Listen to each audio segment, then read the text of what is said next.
In this video, we are going to be analysing HKD. So to get straight into it, firstly, we can see we are below the statistical mean on both the 6-month and the 1-year chart. So this does actually show at least a price action. Again, this is obviously not going to be related to the fundamentals because this is a technical only indicator. But off the technical side of things, we could actually see a bit of a push to the upside.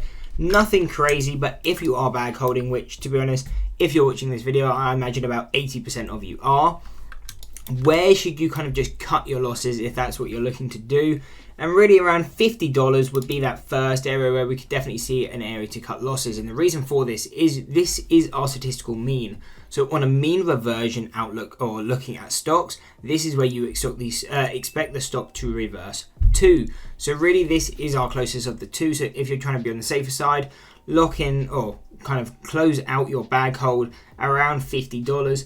And that is kind of a safer area to do it in case the stock continues to decline in price, which considering it mainly moved on hype is more than likely going to happen in time.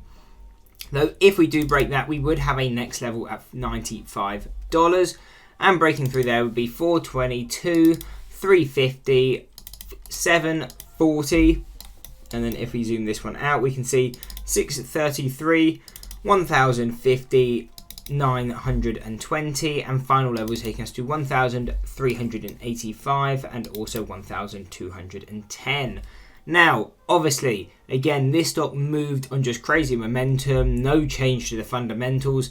So seeing a push to these kind of levels is quite unlikely unless it's getting pumped by some external source, something like Wall Street Bets. If it's moving at a reasonable move, and I mean not getting pumped by anything, more than likely we will continue to sink.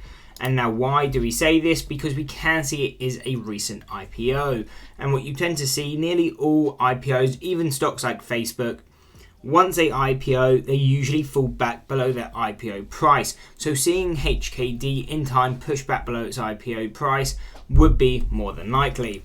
Because as we know, history tends to repeat itself. So on a technical level, yes, we can use these as upper targets if there was any pumps. But really, again, if you're trading on expectation that a pump's going to happen,